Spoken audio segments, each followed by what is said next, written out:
En Turquie, un homme vient d'écoper de 11 000 ans de prison. 11 196 pour être précis. Mais bon, à ce niveau-là, on n'est plus à un siècle près. Même si on compte en Michel Drucker, ça fait quand même un petit peu long. Je vous rappelle que le Michel Drucker, ou MD, est une unité de mesure du temps qui nous donne, pour 11 196 ans, 138,22 MD. Le calcul complet est dans la description de la vidéo. Le condamné se nomme Farouk Fatih Özer. Il est fondateur de Todex, une plateforme spécialisée dans l'échange de crypto-monnaies. Son crime ? Être parti avec la caisse de la société. Celle-ci, basée en Turquie, avait une politique très agressive pour attirer les clients, allant jusqu'à offrir des voitures de luxe. La plateforme, spécialisée dans le Dogecoin, avait pris de l'ampleur, non seulement grâce à son marketing, mais aussi indirectement par Elon Musk, qui avait montré son intérêt pour cette crypto-monnaie. Ce que Elon veut, tout le monde le veut. Donc espérons qu'un jour il s'intéresse à ma chaîne, j'ai besoin de quelques millions d'abonnés. Ou à défaut, quelques millions de dollars. Elon, si tu m'écoutes... Revenons à notre escroc.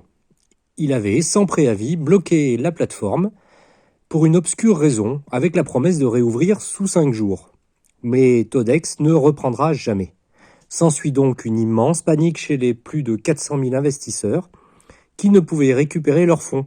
Tous les comptes étaient bloqués. Les autorités turques, qui ne sont pas réputées pour être des bisounours, lancent rapidement un mandat d'arrêt international et une notice rouge d'Interpol était mise contre Farouk Fatih Özer. Ce dernier est arrêté en Albanie au mois d'août 2022, puis extradé vers la Turquie en avril 2023. La justice a reconnu le prévenu coupable de divers chefs d'accusation, dont le détournement de près de 2 milliards de dollars. La condamnation, quelque peu absurde, tombe. 11 196 ans de prison. Personnellement, pour avoir vu le film Midnight Express, qui se déroule dans une prison turque, je pense que ça va être long. Très long. Autre petite remarque personnelle, si je devais fuir avec 2 milliards de dollars, je choisirais un pays qui n'a pas signé de traité d'extradition. Ou au moins, un endroit paradisiaque où je pourrais graisser la patte aux autorités locales pour me faire oublier.